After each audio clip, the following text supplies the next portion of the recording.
Sumainyo ang Panginoon. At sumainyo rin Ang pagpapahayag ng mabuting balita ng Panginoon ayon kay San Lucas. papuri sa iyo, Panginoon.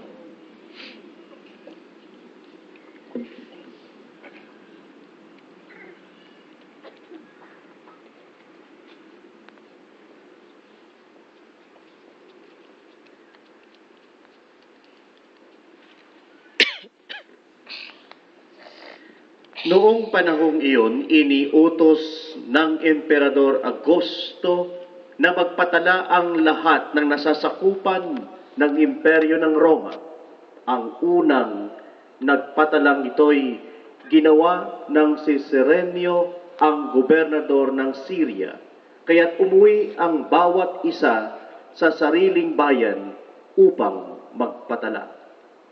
Mula sa Nazareth, Galilea, si Jose pumunta sa Bethlehem, Judea, ang bayang sinilangan ni Haring David, sapagkat siya'y mula sa angkan at lahi ni David. Kasama niyang umuwi upang magpatala rin si Maria na kanyang magiging asawa na nooy kagampan. Samantalang naroroon sila, dumating ang oras ng panganganak ni Maria at isinilang niya ang kanyang panganay at ito'y lalaki. Binalot niya ng lampin ang sanggol at inihiga sa isang sabsaban sapagkat wala ng lugar para sa kanila sa bahay panuluyan. Sa lupain ding yaon ay may mga pastol na nasaparang, nagpupuyat sa pagbabantay ng kanilang mga tupa. Biglang lumitaw sa harapan nila ang isang anghel ng Panginoon at lumaganap sa paligid nila ang nakasisilaw na kaningningan ng Panginoon. Natakot sila ng gayon na lamang, ngunit sinabi sa kanila ng anghel, "Huwag kayong matakot. Ako'y may dalang mabuting balita para sa inyo na magdudulot ng malaking kagalakan sa lahat ng tao, sapagkat isinilang ngayon sa bayan ni David ang inyong tagapagligtas, ang Kristong Panginoon. Ito ang palatandaan, matatagpuan ninyo ang isang sanggol na nababalot ng lampin at nakahiga sa sabsaban." Biglang lumitaw sa tabi ng anghel ang isang malaking hukbo ng kalangitan na nagpupuri sa Diyos. Papuri sa Diyos sa kaitaasan at sa lupa'y kapayapaan sa mga taong kinalulugdan niya. Mga kapatid, ang mabuting balita ng ating kaligtasan. Pinupuri ka namin, Panginoong Hesus Kristo.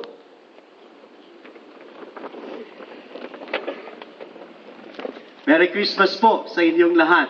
Merry Christmas, Father. Pwede ho bang palakpakan ho natin ang ating Panginoong Hesus?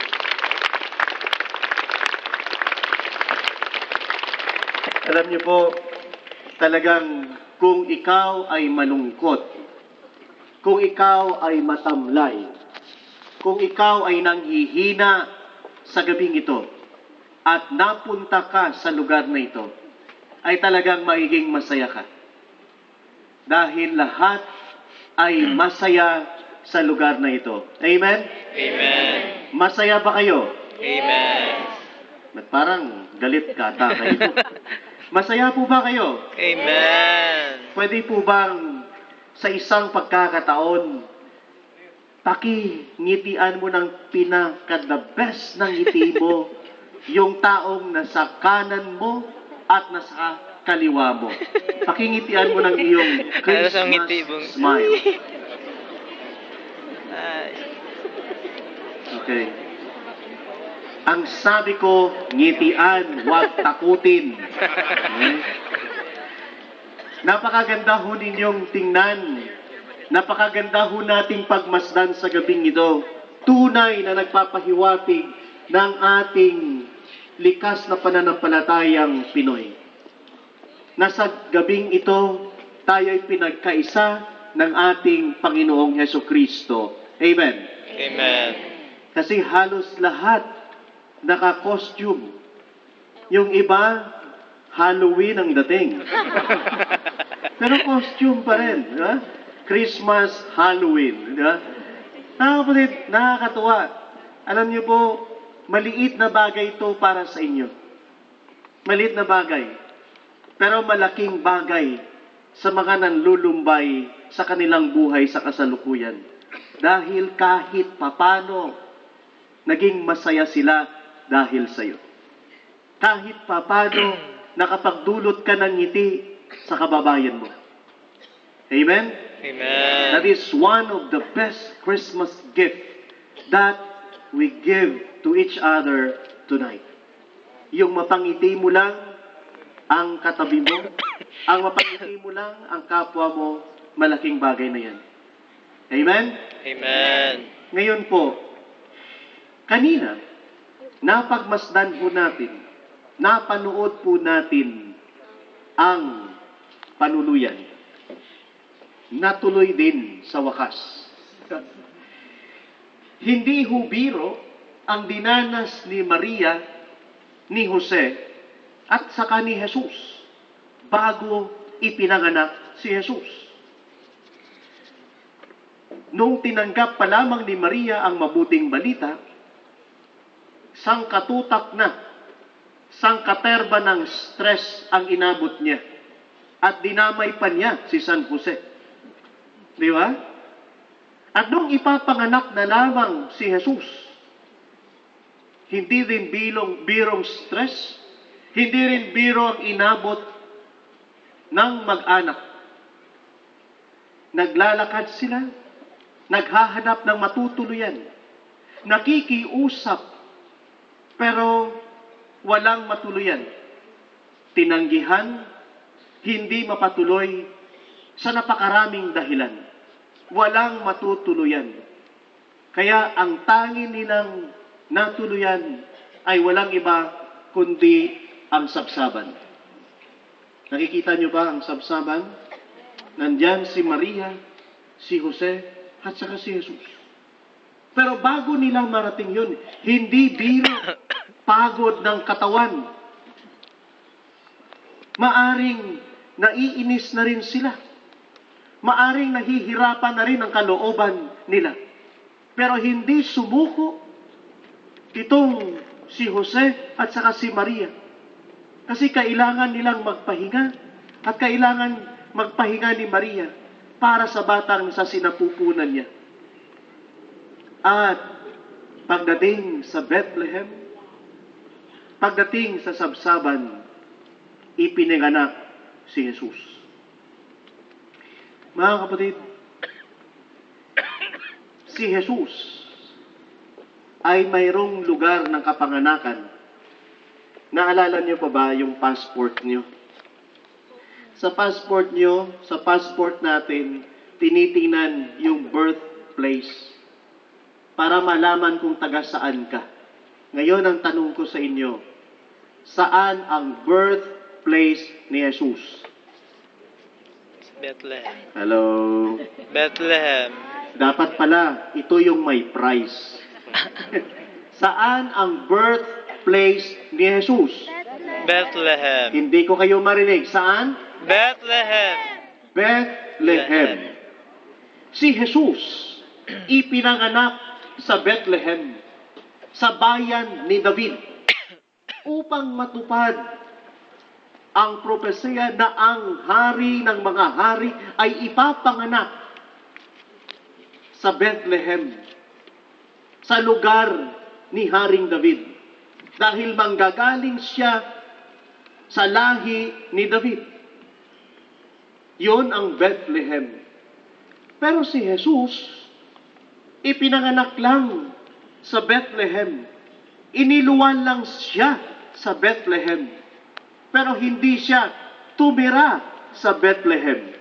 Saan siya tumira pagkatapos ng Bethlehem? Nazareth. Hindi ko kayo makausap. Kayo ba ay nilalamig? Nilalamig. Naninigas na ba yung mga dila niyo at mga bibig niyo? Natanggal na ba yung mga pustiso niyo? Saan tumira, tumigil, lumaki si Jesus? Nazareth. Sa Nazareth. Mga kapatid, nais ko po kayong dalhin sa pagmumuni-muni sa Paskong ito, sa dalawang lugar na ito, lalo na sa Bethlehem. Ikaw at ako ay hindi taga rito. Naglakbay ka papunta rito. Naglakbay ka para makarating sa lugar na ito. Amen? Hindi biro ang inabot mo sa pag-process ng mga papeles na mayroon para lang makarating ka rito. Hindi biro ang dinanas mo bago makarating dito. Maaring yung iba ayaw maniwala na makakarating ka dito. Kasi wala kang pera. Ang ginawa mo, isinangla nyo yung bahay nyo.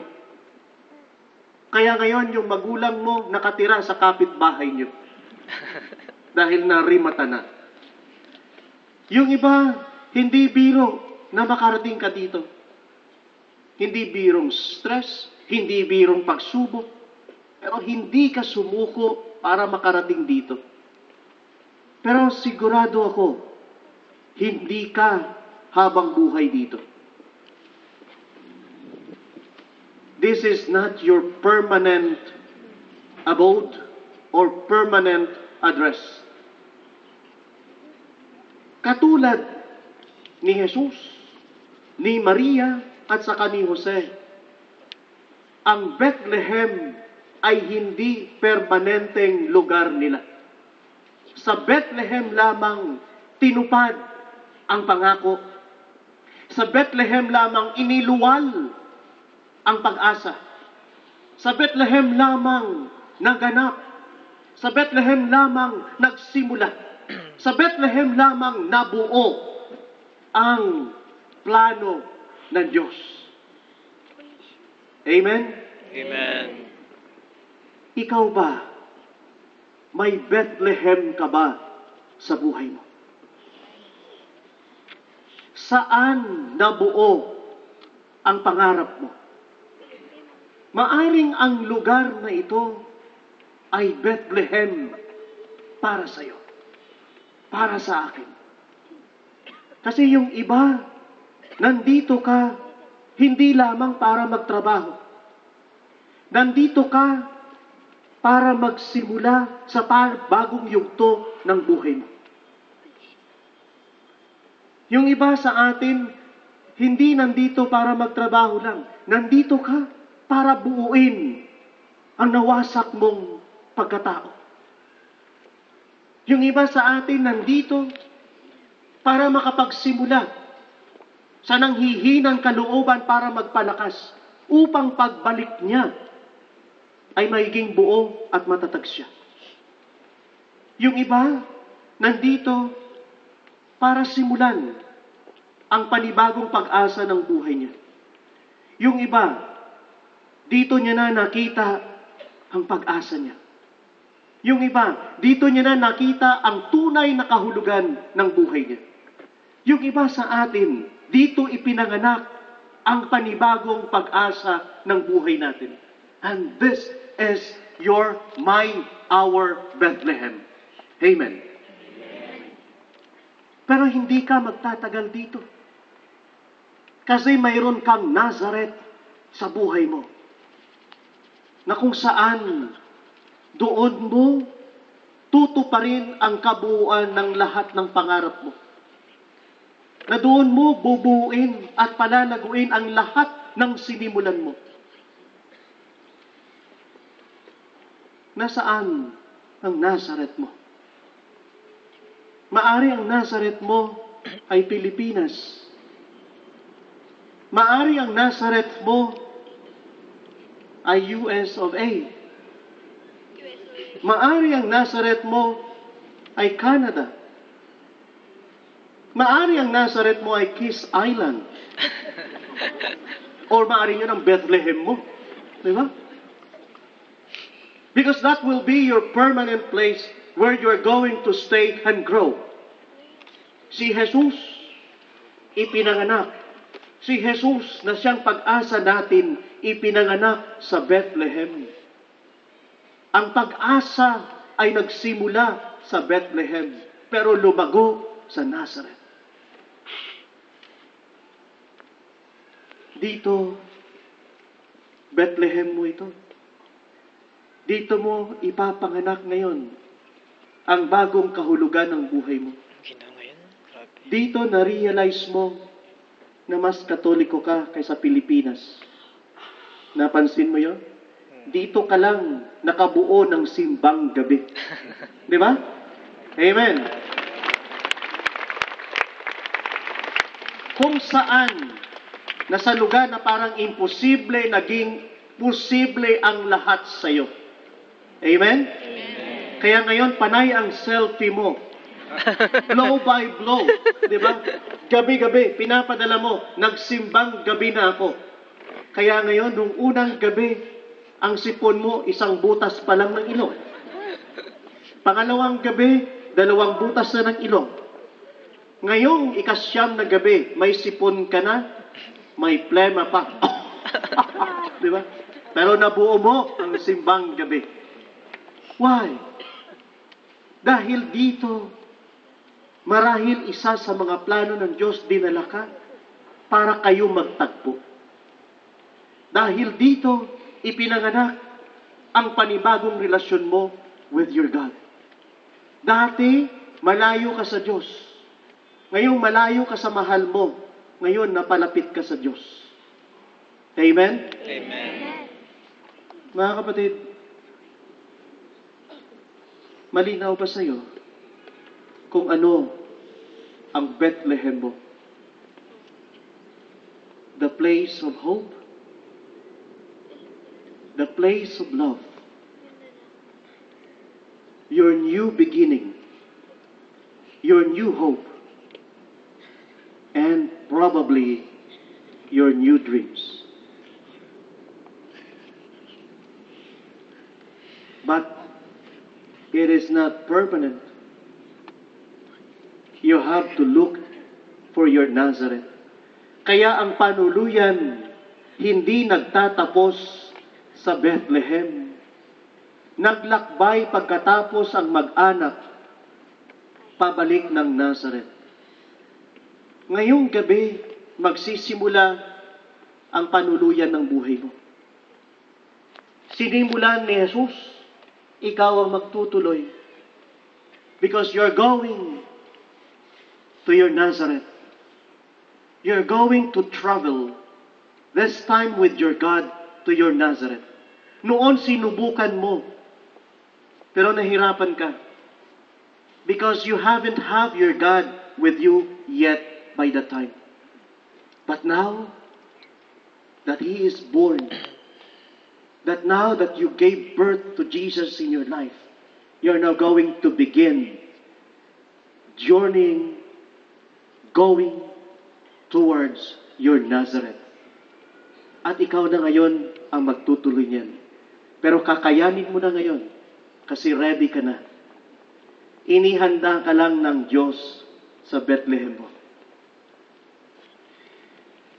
Kasunod nito, sa Bethlehem, nabuo ang banal na mag-anak.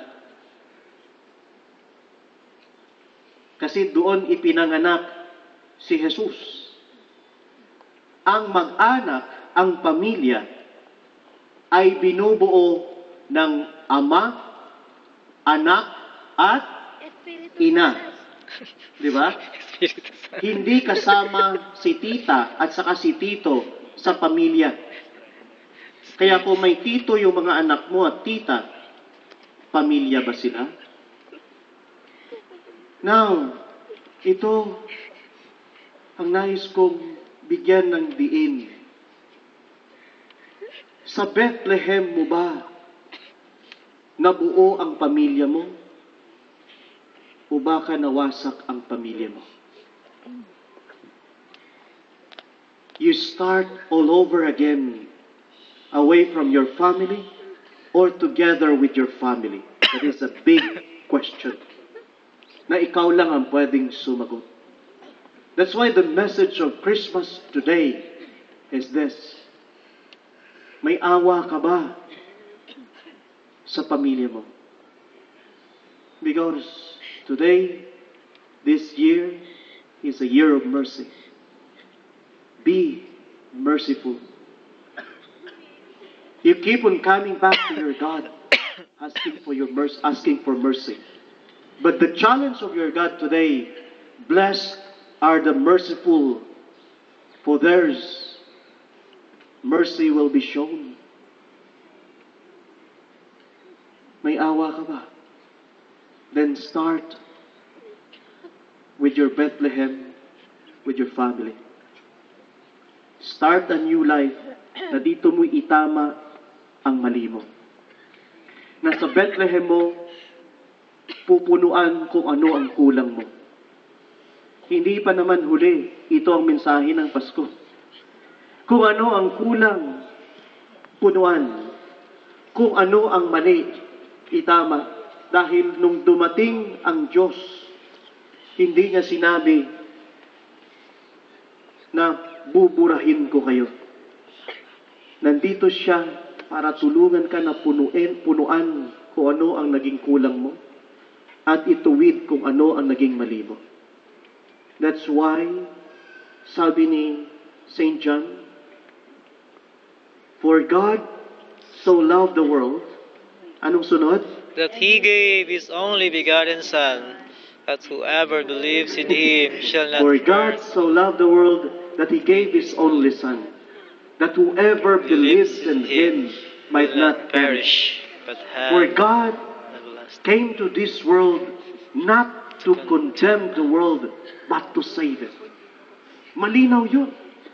That God came to this world not to condemn the world.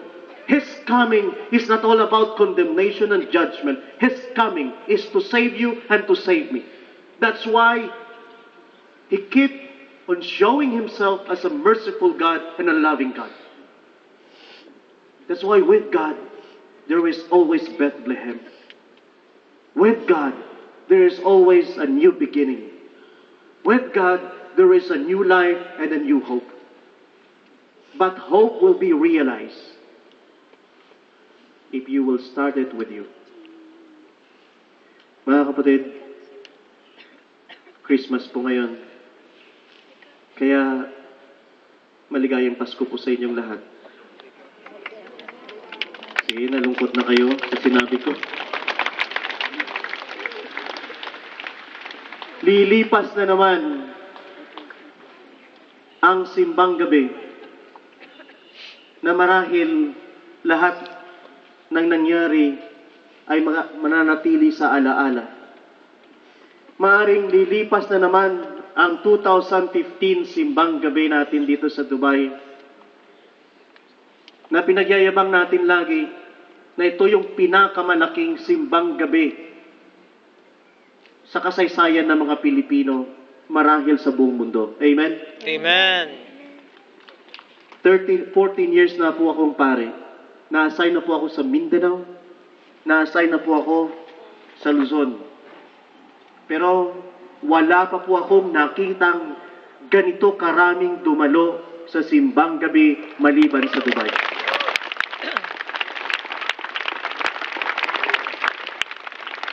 Sana hindi lang tayo magsasabi na marami tayo sa bilang.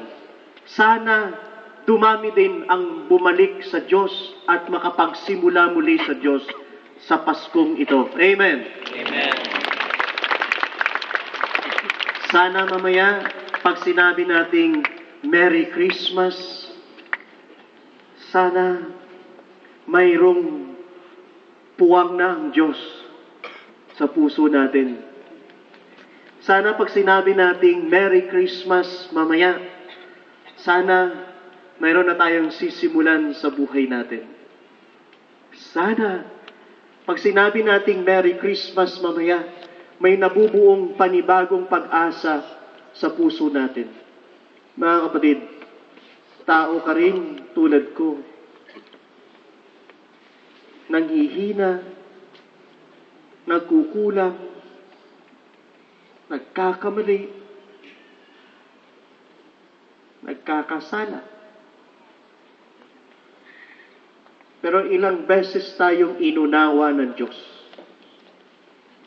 Siguro ito yung napakagandang pagkakataon na unawain din natin ang ating sarili at unawain din natin ang ating kapwa. Dahan-dahan lang. Ang mahalaga, mayroon tayong sisimulan. So are we going to make this night our Bethlehem? Hello? Yes. Gagawin ba natin ang gabing ito na Bethlehem natin? Amen. Magsisimula po ba tayo? Kunti lang. Magsisimula ho ba tayong magpatawad? Magsisimula ho ba tayong magmahal? Magsisimula ho ba tayong maawa? Amen. Magsisimula ho ba tayong magtulungan? Amen. Magsisimula ho ba tayong magkaisa? Amen. O magsisimula ho ba tayo ngayong magsiraan? No. Talaga. Magsisimula ho ba tayong itikom ang bibig natin at huwag nang magchismisan? Yes. Mukhang dito lang ang yes, dito ang no. Yeah. Mga kapatid, sana sa mga nais magsimula, pumalakpak po kayo. Then, sa nais magsimula na maglakbay mula sa Bethlehem ngayon patungo sa Nazareth, pumalakpak po kayo. Ngayon, kung ready na kayo, pwede ba? May magandang ngiti sa inyong mga labi. Pakibatiin mo na yung katabi mo ng isang masaya, masigla na Merry Christmas. Merry Christmas. Merry Christmas. Merry Christmas. Merry Christmas. Merry Christmas. Okay, Merry Christmas po sa inyong lahat. Huli na po ito. Last na po ito. Pwede ho ba gawin nating mapayapa naman tong gabing ito? Gawin nating Christmas na nga po, naka-costume tayo. Diba? Ang gaganda ng mga design. Pero yung mukha natin, hindi Christmas. Nakausli ang nguso mo na pwedeng sabitan ng kaldero. Diba? Sana, wag naman, ngumiti po tayo.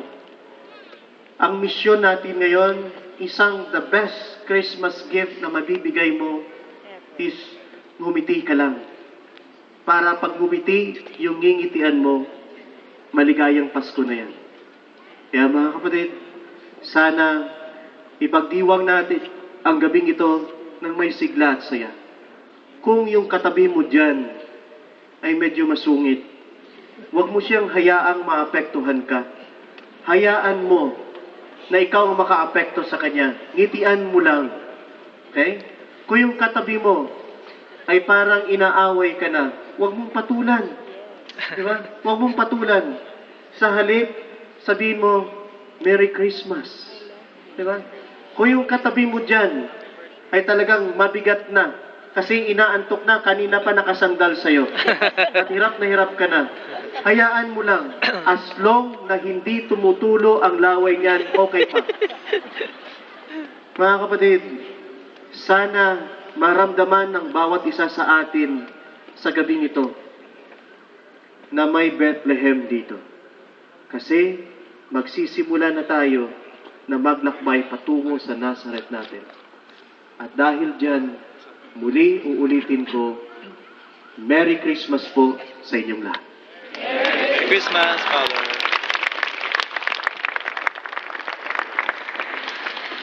Tumayo na po tayong lahat.